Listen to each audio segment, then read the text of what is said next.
How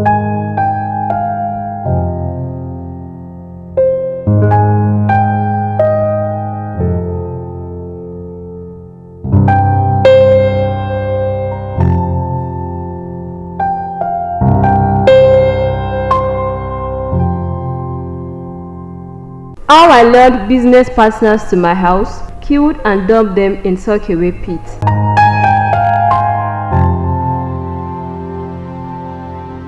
Every bit of him caught the image of a taciturn, harmless and easygoing individual.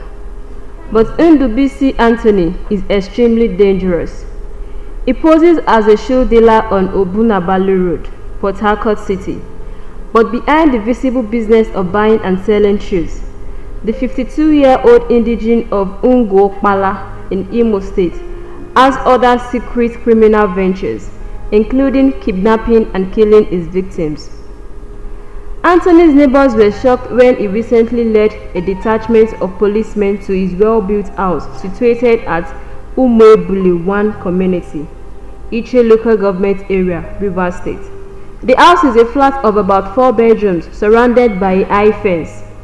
In fact, the fence, which is secured with a gate, made it impossible for neighbors to know what went on in Anthony's compound. Little wonder nobody around suspected Anthony and his bloody enterprise. Within the compound is a pit dug very close to the fence and covered with columns of concrete. Innocent people who entered this compound thought it was a mere sockaway pit. Only Anthony knew that the pit was not meant for sewage alone, but also served as a burial ground for victims of his illicit trade. In his compound, he confessed to kidnapping people, strangling them and dumping their remains in the pit. Most of his victims' bodies had completely decayed with their skulls remaining. But one was still fresh when the Commissioner of Police in Rivers State, Joseph Mukan, engaged some youth in the area to pull them out.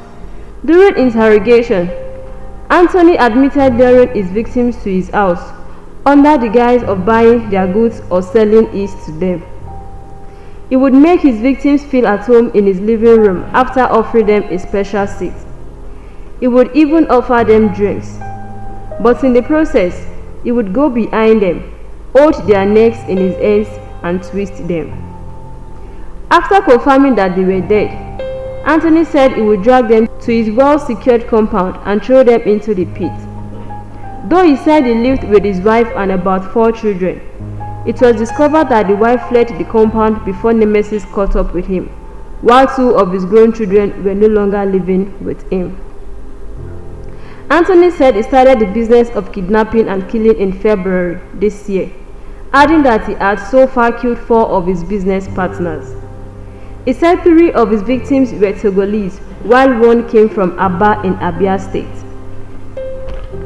He said, "I sell shoes. I get my victims by luring them to bring shoes to my house. When they bring them, I tell them to sit down. When they had sat down, I will go behind them and strangle them to death. I have been doing this for a while. I collect their shoes when I kill them. I also collect their money. But after I did this last one, police started investigating it and they started looking for me.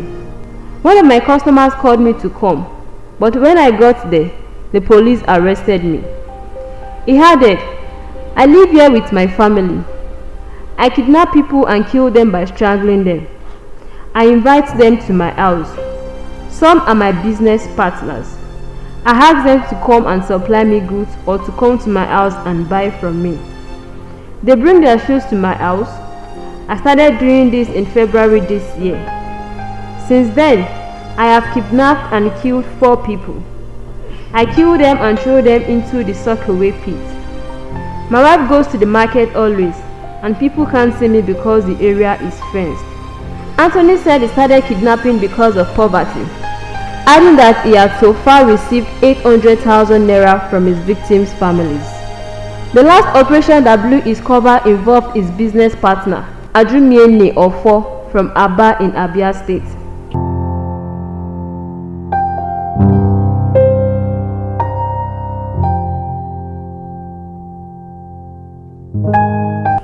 A source who spoke in confidence said the victim supplied him shoes worth 500,000 naira on credit, and Anthony told his victim to come to his house for payment. On arrival at his house, the man sent the address to his wife in Aba.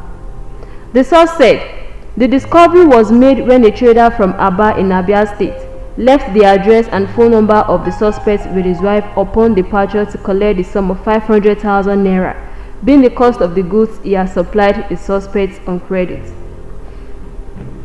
After waiting for 44 hours without any sign of her husband's return, the wife of the victim reported the matter to the police, who immediately launched an investigation into the matter.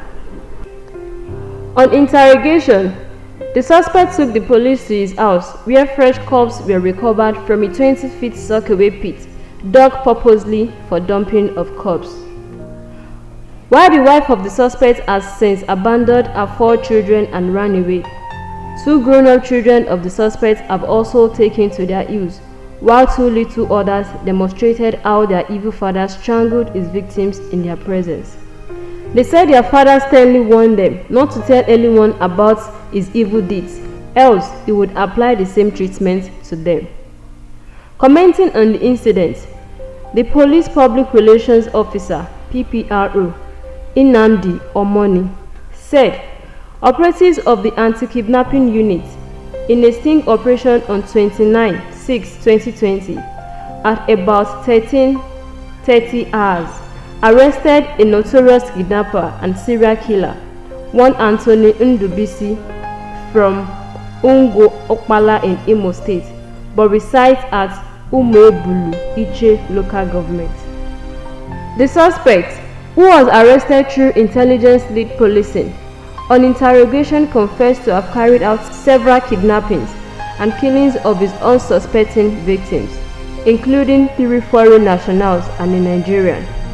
The most recent being the kidnapping and killing of one Adumiene Ofo, who was lured from Aba to his house for a business transaction, but kidnapped and killed on 9/6/2020. In the course of investigation, the suspect led operatives to his house in Umuebulu, where he pointed to a septic tank that contained the bodies of his victims. On exhumation, we recovered 3 human skulls and the decomposing body of his recent victim. They have been evacuated and taken to the mortuary for autopsy. Investigation is ongoing and efforts have been intensified to arrest other members of his deadly gang. In the wake of his arrest, 2 pump-action guns and some cartridges were recovered. Also, the Rivers State Commissioner of Police, Joseph Mukan, condemned the incident and declared total war against the perpetrators of heinous crimes in the state. He urged members of the public to increase their security consciousness and report all suspicious characters and movements to the police.